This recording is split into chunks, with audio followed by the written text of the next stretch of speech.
I think this is a very interesting project in terms of preserving and documenting cultural heritage and social heritage in a country that has been for quite a long time in the shadows during the dictatorship and also in the last 10 years.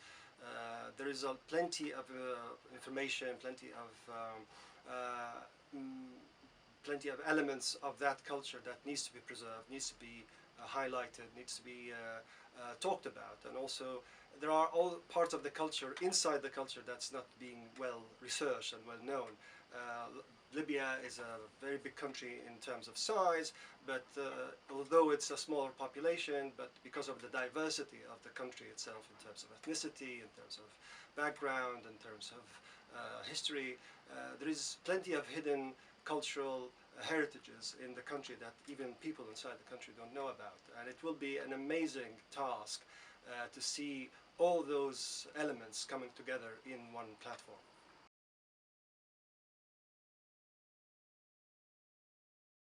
I I know that in the past there were lots of research, but it's only made in Arabic and very limited and it's very local. And sometimes during the last few years, a lot of it has been lost or has been stored somewhere, and people need to be to tap into those resources and try to gather them.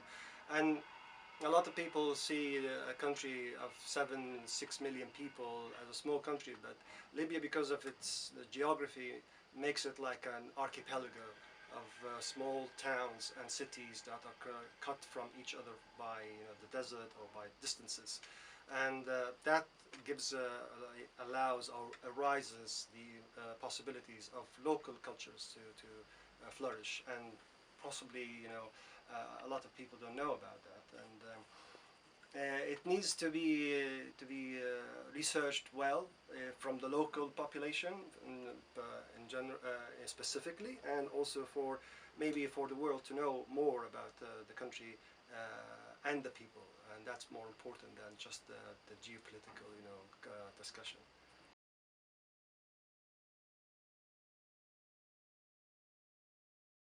The whole project, whether it is Vajani Books or Dar Vajani or Dar Publishers, which is the same company that started in 1950s in Tripoli in Libya, was preservation of cultural heritage, and also to build on a national identity, which wasn't properly formed even during the colonial times. Even now there is a debate about what is national identity of the country, and the idea is to own the narrative of the country and also to discuss it and research the narrative of the country. Every country has a story to tell, and we have to choose how to tell that story. We don't allow others to own that story and tell it for us. So the country is full of stories, the country is full of history. And for Jani Books, when it started, the idea was to gather all the information about the history of the country. It's not only a box of sand like we used to say in the 1950s when it was independent. There's a lot of intricate and interesting parts of the social history in the country and how it became what it is and how it developed and how it evolved. And through the years, the idea is to gather all these books that have been published even 200 years ago, 300 years ago, by explorers or writers, whether they are European or Arab or locals that have been missed or been misrepresented, and translate them into either Arabic or the other way around, from Arabic into English, and make them available.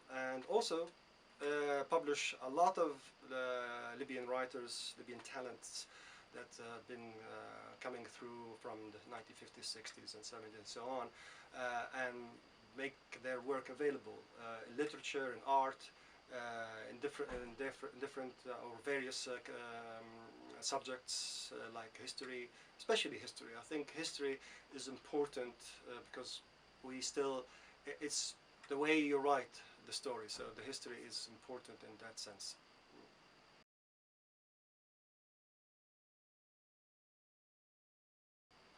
Yeah, I would imagine there are lots of works that are emblematic of the country in the last last decades, I would say. Uh, but I would say works of the likes of Ahmed Ibrahim al-Faqih and works like Ibrahim al-Koni, who have a different, they explore ideas around the heritage and the culture of the country. Ahmed Ibrahim al-Faqih is a Libyan writer who wrote, some of it is magical realism, you could say, but some of it explores the history of the country. And he has a collection of novels called the Maps of the Soul, which is it's comprised of 12 volumes, and it explores the history of the country since the colonialism, since the 30s. So it goes into the mindset, the social mindset of how a country develops its own identity. Brahim al-Koni also, because of his background from the south and from the Tuareg heritage, also taps into that magical world of the desert, and the magical world of the Tuaregs, which is part of the fabric of what Libya is, and also represents the diversity of what the country is, because a lot of people think Libya is just homogeneous. It's one element of different things, like social things or religious things, but in reality it's not. It's a lot diverse than a lot of the even neighboring countries in the region. And he talks a lot about that heritage and preserved it for generations to come. He moved on into other subjects, and also he taps into the history of the country, and also probably even literary history, like history of the Roman periods, and also the Phoenician periods in the country in 2,000 years ago. So there is a lot of that element that has been influencing their writing, and a lot of the writers now, the modern writers, are also tapping into that heritage and that history in the past.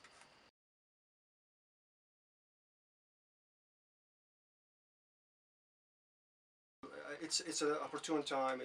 There is a chance that you can easily reach communities who are not from the center.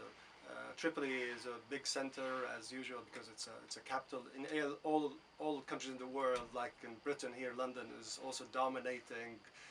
In Italy, Rome dominates. Yeah. You know, or Paris. So these big cities always dominate what is identifies as a culture. But there is much more depth in all countries.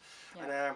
And the internet, I think, and a platform like Tourathna will have the ability to reach to people and reach to creators, I think, mostly, who can have access, direct access, and also have the knowledge and have the possibility of reaching to people to talk about the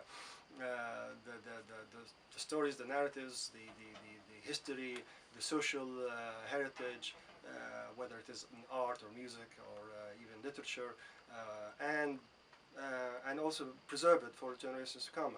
And there is more emphasis nowadays in Libya, because maybe the central government is a bit weak, that a lot of people are taking their independence locally to do bigger projects than they used to be. But still, resources are limited, and for them to represent themselves, they need also capacity and also probably training in terms of what exactly they need to talk about, because there are sometimes and how to talk about it, and how to research it, and how to make it authentic and reference it. It's not enough just to talk. That it needs to be well documented, well researched at the same time.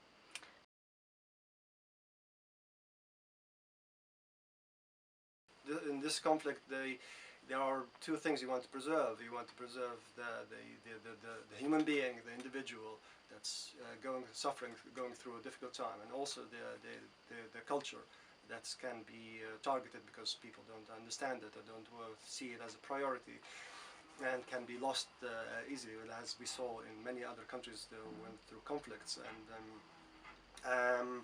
And I think from my observance, at least through the social media, that a lot of people kind of fall back during conflicts into what makes them united, or go back into sometimes it could be nostalgic reminiscences, but in reality it's also trying to dig into the history. And in the last, since 2011, there is a lot of flourish in that sense. There are a lot of projects, community projects, or there are lots of projects even from new creators and young creators that focuses on the history and social heritage of Libya that hasn't been seen before. A lot of it maybe is amateurish, but it's where that's the passion when it starts, because a lot of people are passionate about it. They can dig like old photographs or old footage or recordings of the country, or maybe parts of their family history or social history. That is part also of the story that they can tell. And remote places in the country where they have access to communication, they can reach to the outside world.